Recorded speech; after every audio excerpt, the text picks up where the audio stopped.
you know.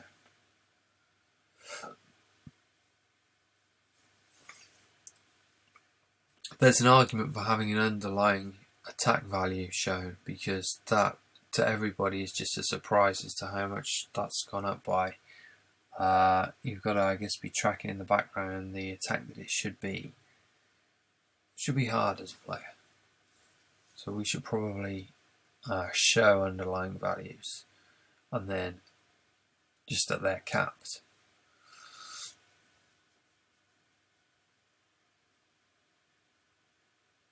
Even I didn't know what health I was going to go up to. You have to take notes, I think, as a player.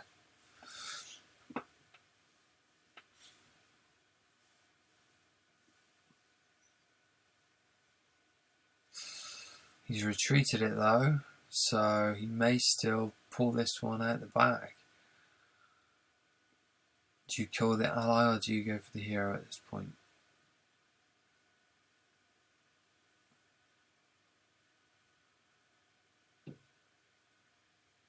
You know, I'm not going to say.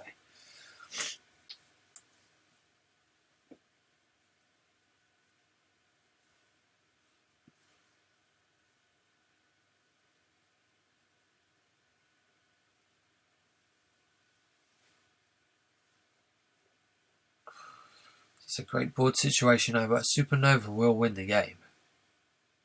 Or a fireball. Or a lightning strike. There we go. 2-2.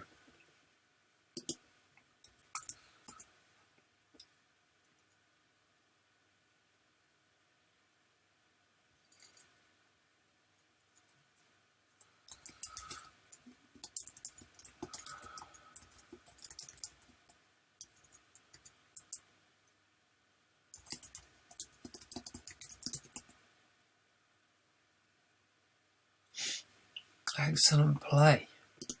Both know each other's decks inside out now.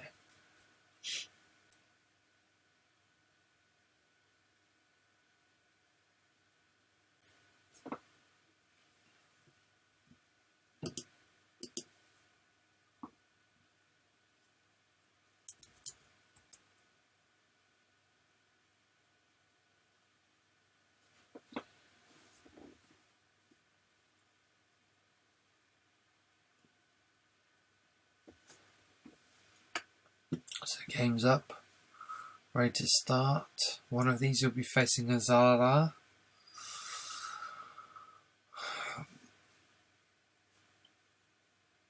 I'm not sure which has the best chance, to be honest.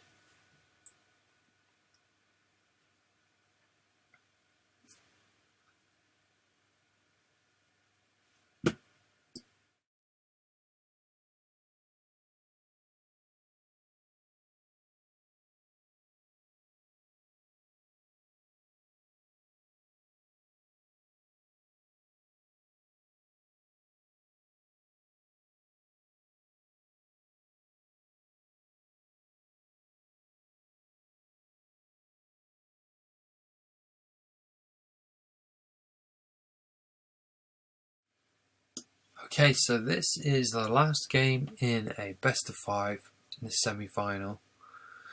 K-Toy08 versus Rock Nadoa.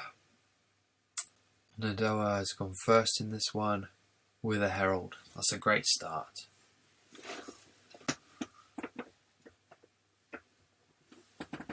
Anything on turn 2?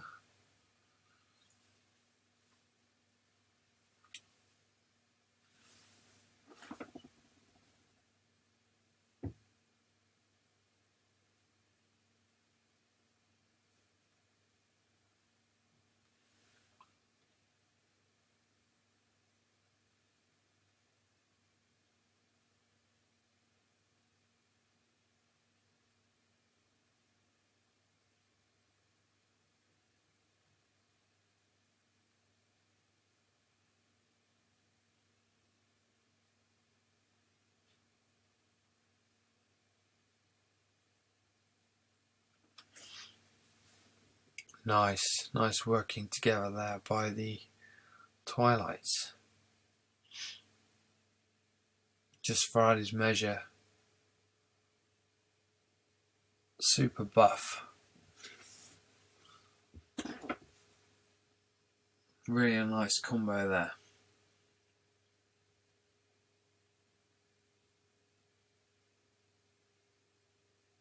So what I like with the Twilights, what we aim for here, is the idea that these things, they kill themselves off for quite powerful effects. But at the same time, they grow quite big as well, which then makes the trade-off even bigger as to whether you kill for that effect or not. And the longer you leave it, you risk that big ally being taken out in some way. In the case of a crippling blow or a disabled, they shrug that off because they can still be killed off by the means like the headdress.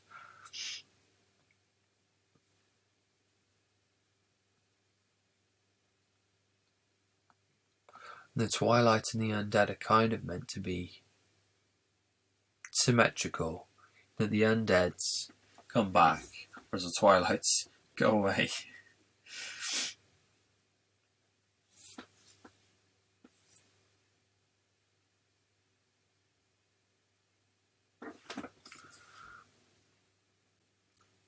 It would be great if we could share more of the backstory of the Twilights with you. If we'd written some lore for the general public. I'm sorry that that's not out there yet. But they are a pretty interesting tribe. You've got the Twilight extremists, but they're not like a cult. It's a religious thing, but it's not a religious cult. And when you see portals opening up and monsters coming from different worlds, that could be taken as a sign of something. So think of them more like the elves in Lord of the Rings, I guess. They go off to the Undying Lands, don't they?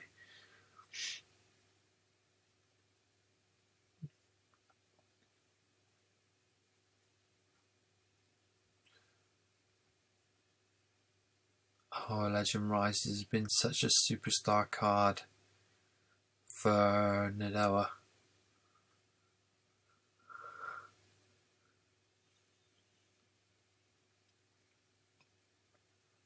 Tough call now.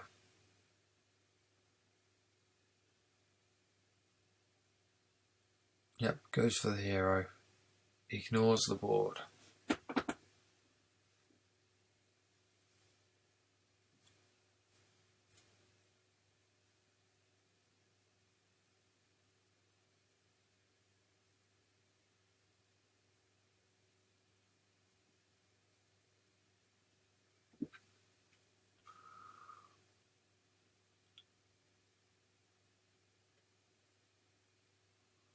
Tough choice now for Toy. Hoping for a retreat, I guess.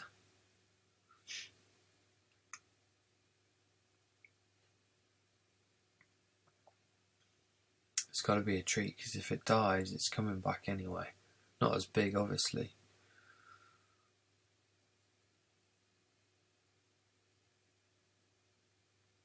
It's quite a threat on the board. Blood Frenzy. Threat has not been answered.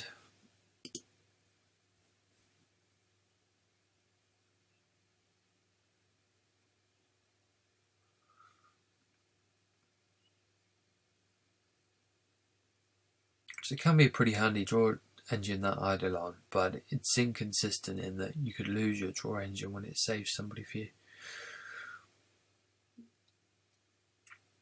And in fact, it has just saved somebody. And now Toy is dangerously close to death. Needs an answer.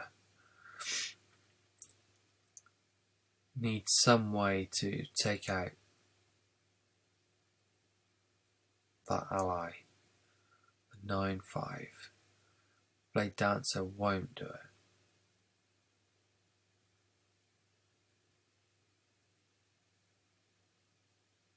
Crippling Blow wouldn't do it either.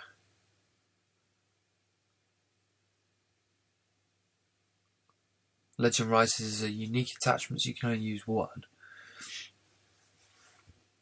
So it's all now on whether Nodoa can get up to 9. Can he pull it back from being 2-0 down?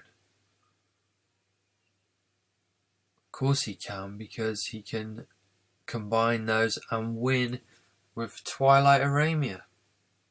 Amazing work. Amazing work there.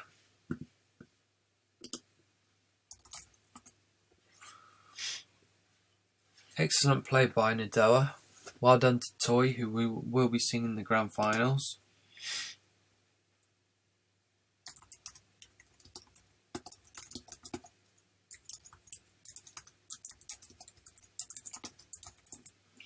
I'm going to... I've just gone over now.